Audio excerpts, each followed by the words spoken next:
आप प्रवेश कर रहे हैं CNBC आवाज और इबेक्स कैश के शानदार स्टूडियो में। नमस्कार, मैं हूं आशीष वर्मा। मॉर्निंग कॉल में आपका स्वागत है। शुरुआत इस वक्त की हेडलाइंस के साथ।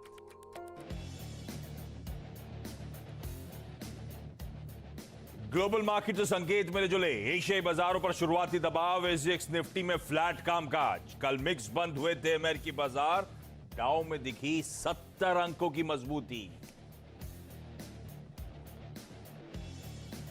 इकोनॉमी में रिकवरी के मिल रहे हैं अच्छे संकेत। HDFC ने Q2 में पिछले साल के मुकाबले दोगुने से ज्यादा भरा एडवांस टैक्स। कंपनी ने 500 करोड़ रुपए की तुलना में 1100 करोड़ रुपए बतौर एडवांस टैक्स किया जमा। दूसरी छमाही में सरकार नहीं बढ़ाएगी उधारी। लक्ष्य के मुताबिक 5 लाख करोड़ ही जुटाएगी। टैक्स वसूली बढ़ने से सरकार ने किया फैसला। रेमंड के बोर्ड ने बड़ी रिस्ट्रक्चरिंग को दी मंजूरी। अलग होगा रियल एस्टेट और अपैरल कारोबार, लेकिन कंपनी ने लाइफस्टाइल बिजनेस को डीमर्ज करने की योजना वापस ली। और गैस के दाम बढ़ने से इंडस्ट्री और कंज्यूमर दोनों को होगा नुकसान। गेल चेयरमैन का बड़ा बयान। 1 अक्टूबर से बढ़ेंगे नेचुरल गैस के दाम। कच्चे तेल भी पहुंचा $80 के करीब। मंगलवार की सुबह तो अच्छा, कल आपने नोटिस करोगे हफ्ते की बड़ी इंटरेस्टिंग शुरुआत हुई। तो हम लोग कह रहे थे बड़ा इंपॉर्टेंट वीक सामने है, वो मंथली एक्सपायरी वाला वीक है। तो बिल्कुल जो हफ्ता आगे था उसका एक अंश मिल गया हमें, एक हाईलाइट मिल गई। तो क्या इन स्टोर रहेगा? बुल्स और बियर्स के बीच में बढ़िया टसल आपको दिन भर आपकी स्क्रीन पे नजर आया। उठापटक के बीच कल कामकाज होता हुआ नजर आया और डायरेक्शन की तलाश में यह बाजार था। शायद बिल्कुल इसीलिए मैं कह रहा हूं प्रेल्यूड है। यह हफ्ता इसी तरह से आपको टसल के जोर में नजर आएगा। कल का इंट्राडे चार्ट डायरेक्टर साहब ने स्क्रीन पे दिखाया था। शुरुआती टिक्स में 90 पॉइंट ऊपर निफ्टी। दिन के दौरान वही निफ्टी 50 पॉइंट लाल निशान में था और फाइनली क्लोज हुआ एकदम फ्लैट, महज 2 पॉइंट के अपटिक के साथ। कहने के लिए इन ग्रीन देखिए, लेकिन महज 2 पॉइंट का अपटिक। इस तरह का टसल प्ले आउट होता हुआ। क्विकली आज के क्यूज पर नजर डाल लीजिए। यूएस मार्केट्स में कल मिला जुला ट्रेड था। मिला जुला ट्रेड इसीलिए कह रहा हूं क्योंकि नैस्डैक और S&P आधे 1/4% दबाव में थे। उसके सामने डाउ 1/4% की मजबूती के साथ कल कामकाज करता हुआ नजर आया। और क्विकली तब और अब भी आपकी स्क्रीन पर आएंगे। हमने डाइजेस्ट किया था डाउ की 130 अंकों की मजबूती। एक्चुअल सेशन हुई 70 अंकों की मजबूती, तो यानी कि उम्मीद जो डाइजेस्ट किया था उससे आधी। और आज सुबह डाउ फ्यूचर्स 40-50 पॉइंट नीचे लाल निशान में इस समय कामकाज करते हुए। नैस्डैक के साथ भी यही कहानी है। 20-25 पॉइंट हमने दबाव डाइजेस्ट किया था। 77 पॉइंट का एक्चुअल सेशन में दबाव। आज सुबह 50-60 पॉइंट की कमजोरी। तो यूएस का जो डाइजेस्ट किया था उससे ज्यादा दबाव है, इस पर कोई शक नहीं। कल सुबह बॉन्ड यील्ड हाईलाइट थे, चर्चा में थे। बॉन्ड यील्ड अभी भी एलिवेटेड नजर आएगा और बॉन्ड यील्ड हालांकि कल सुबह से आज सुबह के बीच में बहुत ज्यादा वेरिएशन नहीं है, ये अच्छी बात। कच्चा तेल अभी भी 79 के कन्विंसिंगली ऊपर ट्रेड करता हुआ। सारे संकेत हैं आपकी स्क्रीन पर, नोट डाउन कर लीजिएगा। क्विकली एशियाई पैक दिखा दीजिए। और जब ग्लोबली और खासतौर पे यूएस से संकेत बहुत ज्यादा पॉजिटिव नहीं थे, एटलीस्ट इक्विटी मार्केट्स के लिहाज से बुरा नहीं है। SGX निफ्टी कह रहा है भाई फिर भी फ्लैट खुल जाएंगे। स्लाइड ग्रीन टिक्स कहने की बात है, एकदम फ्लैट ओपनिंग के वहां से इंडिकेशंस आते हुए। ऐसे में ग्लोबली मूड माहौल कैसा है नीरज जी से समझूंगा। वीरू बताएंगे कैसे स्ट्रेटेजाइज करना है इस मार्केट्स में। कैसे लूं ये क्यूज? कल मैं ऐसे पढ़ रहा था भाई बॉन्ड यील्ड 1.5 के आसपास।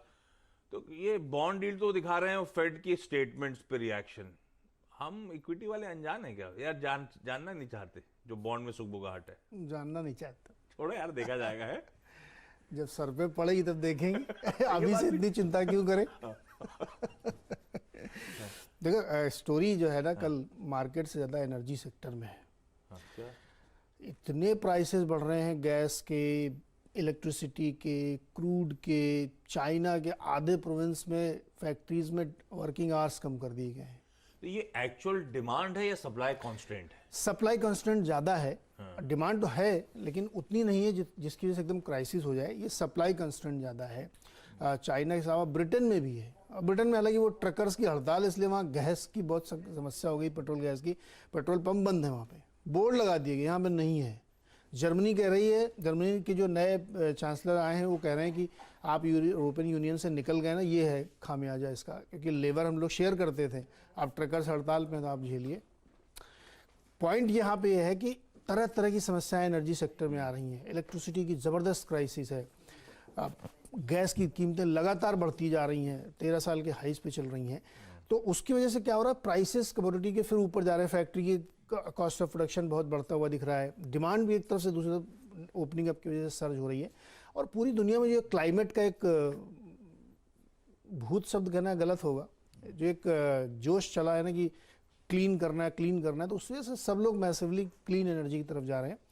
तो उसकी वजह से भी बहुत ज़्यादा सप्लाई की क्राइसिस हो रही है।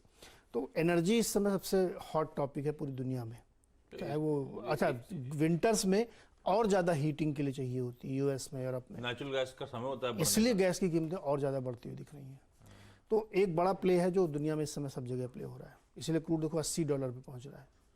मनोज जैन जी जो कह रहे हैं वो बिल्कुल सही कह रहे हैं, लैंडेड कॉस्ट $14 है यहाँ पे गैस की। अब आपकी कीमत अगर भारत में बढ़ा भी देते हैं, 100% भी बढ़ा देते हैं मान लीजिए, तो भी मैच नहीं होगा, तब भी मैच नहीं कर पाएंगे आप, बहुत इसमें दिक्कत होने वाली है।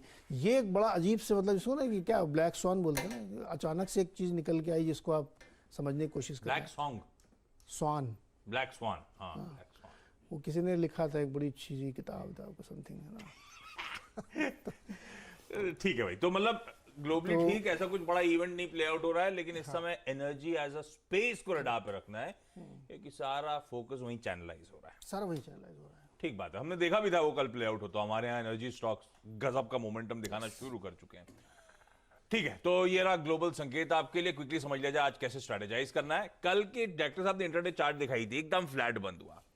कल एफआईआईज ने 600 करोड़ की बिगवाली करी, उसके सामने डीआईआईज ने 1400 करोड़ रुपए की बाइंग करी थी, उसके बावजूद बाजार फाइनली फ्लैट बंद हुआ। ये इसी को उल्टा कर देते तो देखिए सेंटिमेंट कैसा गेम चेंजर हो जाता। ठीक है, बेचारे बोले हमारे डीआईआईज कुछ भी खरीद लेते हैं, वो एफआईआईज ना कंसंट्रेटेड बाइंग करके गजब कर देते हैं। ठीक है वीरू, कैसे अप्रोच करें भाई? नेट इंस्टीट्यूशनल आंकड़ा जो आप देखते हो वो तो बढ़िया रहा, लेकिन वो एफआईआईज का कमिटमेंट नहीं आ रहा, ये भी सच है।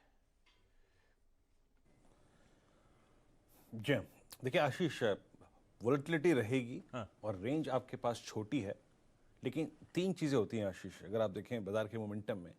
एक होता है कि पूरा बाजार चल रहा है, मिड कैप लार्ज कैप सब चल रहे हैं, स्ट्रॉन्ग एफआईआईज फ्लो है। दूसरा होता है कि बस मिड कैप चल रहे हैं या फिर लार्ज कैप चल रहा है। ये तीसरा चरण है आशीष। इंडेक्स दिख रहा है कि फंसा हुआ है, लेकिन आशीष कुछ स्टॉक फ्यूचर्स का बिहेवियर आपको ना शॉर्ट करने देगा ना चैन से बैठने देगा। रिलायंस ऑटो की फंसी हुई short, ICICI bank, HDFC bank, Maruti, इनका सेटअप रेस्ट नहीं लेने देगा। आप देखिए कल के गेनर्स का सेटअप देखिए आशीष, ये जो 4-5 दिग्गज हैं इनका बिहेवियर आपको रेस्ट लेने नहीं देगा। आपने बात करी एफआईआईज के आंकड़ों की, बिल्कुल सही, 600 करोड़ रुपए की सेलिंग, लेकिन उसके अगेंस्ट अगर आप देखें करीब 1400 करोड़ रुपए की डीआईआईज की बाइंग, नेट कैश बाजार में मौजूद था, ये क्लियरली विजिबल है। अच्छा आशीष आप एक चीज देखिए, इंडेक्स एफआईआईज ने लॉन्ग किया 625 करोड़ रुपए का और 10,000 कॉन्ट्रैक्ट लॉन्ग किए, दैट्स ह्यूज, और स्पेशली नजदीक एक्सपायरी के।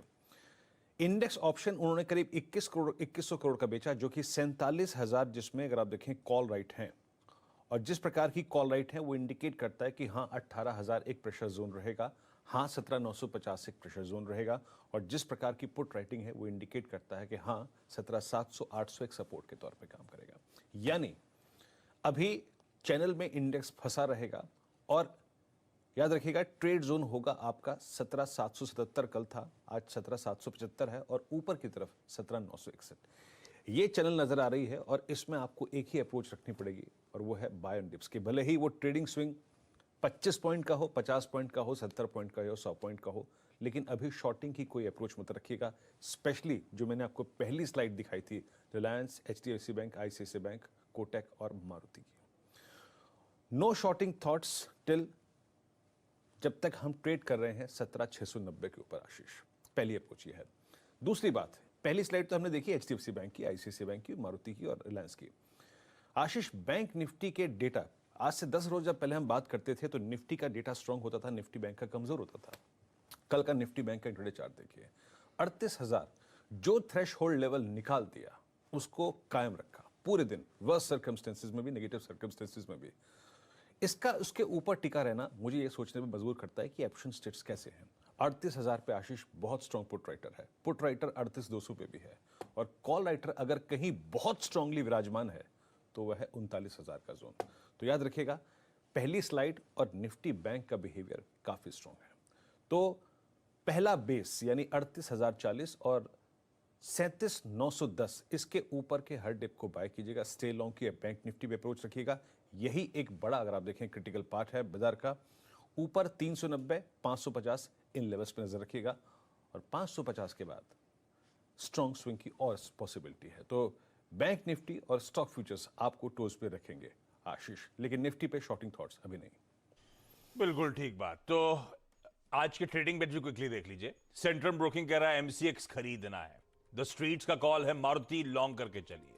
आईएफएल सिक्योरिटीज ने कहा है ग्रासिम। कल बैंक निफ्टी अपफ्रंट तेजी दिखा रहा था, दिन के दौरान ऑटोज ने गजब करा, और क्लोजिंग के आसपास सेकंड हाफ में खासतौर पे सीमेंट ने ट्रैक्शन पिकअप कर रहा था। तो इसी तरह से देखिए पिक्स भी आती हुई। ग्रासिम खरीदारी 1710 के लक्ष्य। तीनों ट्रेड्स के stop losses please note down करिए, और मैं जा रहा हूं क्विकली समझने के लिए आज के तमाम important stocks news. Harshada, good morning. Morning Ashish. Second quarter के नतीजों का इंतजार, और इस बीच एचडीएफसी का जो एडवांस टैक्स का नंबर आया है वो काफी इंप्रेसिव है। सालाना आधार पर नॉर्मली 500 करोड़ का एडवांस टैक्स कंपनी भरती है, इस बारी जो आंकड़ा है वो करीब करीब 1100 करोड़ का है, तो डबल एडवांस टैक्स इन्होंने दरअसल भरा है। तो एक अच्छा संकेत कंपनी के बिजनेस ग्रोथ को लेकर। जीएसएफसी भी आज रेडार पर रहेगा। दरअसल सीबीआईसी ने प्रपोज किया है कि रशिया और दूसरे देशों से जो बड़े पैमाने पर एक पर्टिकुलर प्रोडक्ट का कैप्रोलैक्टम डंप किया जा रहा है, उसके खिलाफ एंटी डंपिंग ड्यूटी लगाई जाएगी। ये तकरीबन $560 प्रति मिलियन टन की एंटी डंपिंग ड्यूटी लगेगी। तो ये फेवरेबल रहेगा जीएसएफसी के लिए, जो इस प्रोडक्ट का बड़ा मैन्युफैक्चरर है। रेमंड रेडार पर रखेंगे। रेमंड में वो बड़े डीमर्जर का इंतजार काफी समय से था। अब बोर्ड ने इनफैक्ट रीस्ट्रक्चरिंग को मंजूरी दे दी है। रियल एस्टेट कारोबार अलग होगा, अपैरल कारोबार अलग होगा, लेकिन लाइफस्टाइल बिजनेस को जो डीमर्ज करने का प्लान था वो फिलहाल रद्द कर दिया है। तो अपैरल और खासतौर से रियल एस्टेट में वो डीमर्जर होता हुआ दिखाई देगा। वो एक अच्छी वैल्यू अनलॉकिंग प्रोपोजिशन कंपनी की ओर से आ रही है। वर्लपूल ने दरअसल एलिका में एक अपना हिस्सा जो है वो और बढ़ा लिया है। तकरीबन 38% इक्विटी इंटरेस्ट और खरीदेंगे। यहाँ पर 425 करोड़ रुपए खर्च किए जाएंगे। तो टोटल जो वर्लपूल का एलिका में स्टेक रहेगा वो 87% के आसपास का रहेगा।